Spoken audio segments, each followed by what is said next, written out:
Kemudian disunahkan juga yaitu menyantuni anak yatim.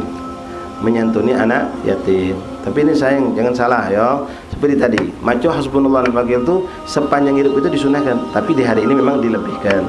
Seperti sholawat, sepanjang hidup kita sholawat, tapi di hari Jumat disuruh lebihkan. Nah, begitu juga menyantuni anak yatim. Jangan cuma 10 Muharram bae udah yatim nikah yo. Ya, lebagan anak yatim sampai disebut. Ya, oh Sanusi ini budak yatim dapat amplop, dapat apa. Sudah habis sebulan. Habis bulan Muharram, habis duit dia. Nunggu lagi kapan? Tahun depan. Tak lagi yang logo anak yatim, tak ada yang memperhatikan anak yatim, tak ngurusi anak yatim. Tak, khotok nah. Salah kita seperti itu. Ya, kita momen ini 10 Muharram kita perhatikan lebih, kita sayangi. Tapi di luar 10 Muharram kita tetap perhatikan. Nabi menjanjikan, ana wa kafatul aitam kahatain Rasulullah. Aku bersama orang yang mengayomi, melindungi, mendidik, menjaga anak yatim seperti ini kelak di yaumil kiamat. Menunjukkan kedekatan, dekat yang sangat dekat. Nabi tidak ngomong macam ini. Nabi tidak ngomong macam ini, tapi macam ini. Menunjukkan dekat, kamu bakal dekat. Ya, orang yang melindungi, menjaga, mendidik anak yatim. Maaf, minta maaf. Bukan cuma ngejar setahun sekali. Boleh jadilah dapat pahala, tapi yang Nabi harapkan itu perhatian. Ente tidak ngenjuk duit hari ini, hari Asyura punya apa, tapi ente perhatikan. Ente punya tetangga anak yatim, ente punya di kampung ada anak yatim. Pagak magin masih ngecut layangan. Anak kita mari karena kita baknya. Nah, ini siapa yang nak marah dia? Negor dia. Hati-hati ikhwan, jangan sampai image ini masih terus ada sampai kapan wallahu alam. Apa image yang mengatur di masyarakat kita? Kalau budak yatim nakal wajar. Kalau anak yatim nakal itu suatu hal yang wajar. La wallah. Rasulullah anak yatim. Wakam salaf, berapa banyak wali-wali yang jadi orang besar itu yatim. Justru anak yatim ini enggak boleh nakal seharusnya. Anak yatim pantas nakal. Wallah dah. Ini gara-gara tidak diperhatikan oleh kita. Kalau kita sebagai abahnya dikubur ikhwan, yang anak kita tidak diperhatikan, teriak gitu. Dolim kamu, anak aku tidak kamu perhatikan. Anak aku tidak sholat kamu biarkan, anak aku nakal kamu biarkan. Kadang-kadang kita biarkan yang dia melakukan kejahatan. Budak yatim ngambil makanan orang lain tanpa izin, kan haram. Walaupun namanya yatim itu belum balik. Pas kita nak mari ada orang lagi, woi jangan kau mbak, makanan aku mbak. Budak yatim itu tuh, anak yatim itu tuh. Akhirnya karena dia ngasuh dibela, dah ada yang negor dia, besok ngembek dua, besok lagi senampan gawanya gorengan itu. Siapa yang salah? Siapa yang zalim? Kita. Marah dia, hei tak boleh, lepaskan, balikkan. Kau butuh apa? Mbak, aku yang mayari. Bukan maling haram. Kesian bapak kau di kuburan kakek tersiksa gara-gara kau. Didik, diajarkan, semayang dididik. Perhatian kita, apalagi masih sepupu kita, misan kita, keluarga kita, walaupun keluarga jauh. Siapa ngomong pantas anak yatim nakal? Tak pantas, tak boleh. Allah kita bakal dituntut oleh bukan bapaknya, Rasulullah akan nuntut kita juga. Kemudian disunnahkan juga ikhwan rahimakumullah. Ini yang tiga ini yang kuat hadisnya ya. Puasa sunnah, tausiah, kemudian menyayangi anak, menyantuni anak yatim, mengosok kepala tadi. Ya, ngosok kepala, ya baca salawat. Budak-budak yang sudah nak balik itu, ya. Ini kadang-kadang budak sudah berjilbab rapi. Budak yang berjilbab belum balik, yang namanya yatim itu, maaf ya, mungkin ada yang belum paham apa dia yatim itu Ustaz. Ya, di Palembang lah, di Indonesia yang ada yatim piatu. Di luar negeri kata piatu, yatim kalau. Ya. Seorang anak yang tidak punya bapak karena meninggal bapaknya. Maaf, bukan karena pisah. Kalau pisah tidak disebut ya yatim. Kalau mak meninggal tidak disebut yatim. Bapak yang meninggal dan anak ini belum balik, itu hukum yatim. Tapi kalau untuk menyayangi, membantu mereka, kalau budak ini sudah balik tapi masih lemah, ekonomi belum dapat, ya bantu terus. Oh, kami sudah balik, tidak lagi. Kesianlah budak ini. Ya, dia belum gawe, sekolah baru kelas 1 SMP, belum sudah balik, lalu nafkahnya kita putuskan, jangan, tetap berikan.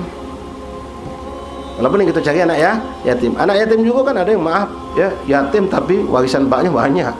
Kahayo duit, mamangnya tajir berduit gahlo. Dia nikmat hidup. Masya Allah. Disantuni ya silahkan, ambil sunnah santuni. Tapi tidak perlu banyak-banyak karena sudah banyak yang nolong dia. Yang tidak ada yang perhatian ini. Bahkan kadang maaf ikhwan, kami di pesantren nih, ya.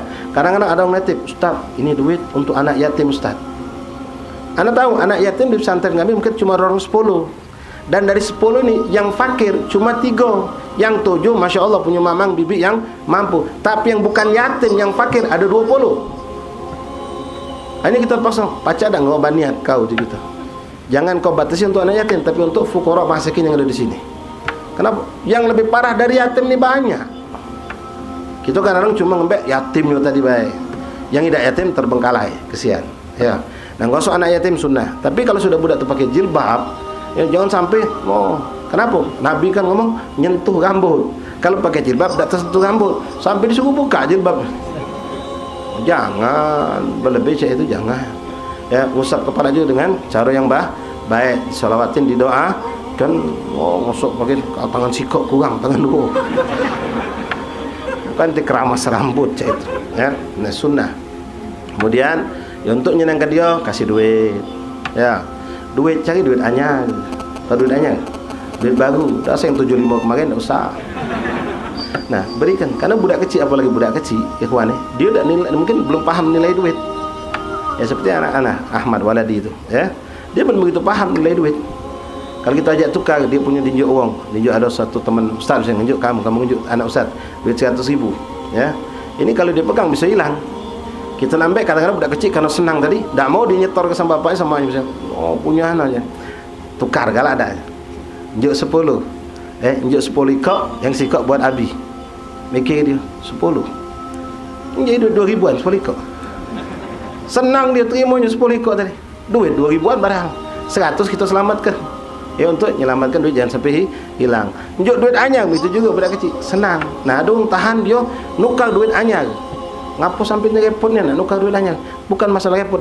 Innamal a'malu bin niat. Kalau kun duit kecil, budak kecil ni yang yatim apa lagi, tak begitu gembira. Tapi kalau duit anyar, maaf yang belum mengerti duit anyar 2.000, ente ajak tukaran sama 20.000, galak dia kalau lonjak.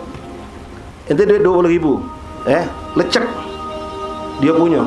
Ente punya duit 2.000 anyar, ente ajak tukaran, jingoknya anyar, galak dia tukaran.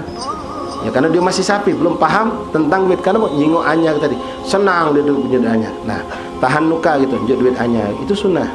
Nyenang ke budak kecil, Allah unjuk pintu surga khusus. Raihan namanya, pintu surga untuk orang yang suka menyenangkan anak kecil. Nah, ini juga kita lakukan kalau bisa. Jadi, nah, nyantun anak yatim juga kalau pacak tolong ikhwan. Sekarang ini berlomba-lomba, di mana-mana ngadakan santunan anak yatim. Semuanya pengen ngadakan di 10 Muharram. Suruh anak yatim direkrut di sana di sini. Mengas budak yatim ini. Dapat undangan, dapat amplop bakal di 7 tempat. Belagi 10 leh, belagi ke-13, belagi Sebang Hulu. Ngapo? Kadang-kadang maaf, ya. Ada ancaman dari panitia, kalau tak datang, tak dapat. Jangan cak itu dolim kamu tuh. Ya, kalau orang sekitar kampung, bolehlah kamu harus ke cak itu. Tapi ini budak dari Pumnas sana, dari Sako, dari Pelaju, anak yatim ini, suruh datang misalnya ke sini. Tak datang, tak tinjuk. Tahun depan dihapus namanya, sampai macam itu ada. Mengaslah amak budak ni. Nyewa gokar, mungkin naik motor tahan anak 3 ikut yatim, sikot depan, 2 ikut belakang menumpuk, bersing pergi sana nunggu. Dapat, cepatlah gagik di sana selesai, pergi sana pulang aja. Tidak begitu ya kawan. Kalau orang kampung kita, sekitar kita, bolehlah, ayo datang, ambil berkah, ajak baca doa bareng, ajak makan bareng. Tapi yang jauh-jauh, kirimkan. Ada ke panitia, kirimkan siapa yang merekrut daerah Sepolilir. Nah, ada babi kok, orang 15 anak yatim. Nah, nitip sama kamu, tolong sampaikan. Itu lebih ajmal. Dia duduk manis di rumah, emaknya tak repot. Ini sampai mengas bagi sana bagi sini. Jangan. Ya.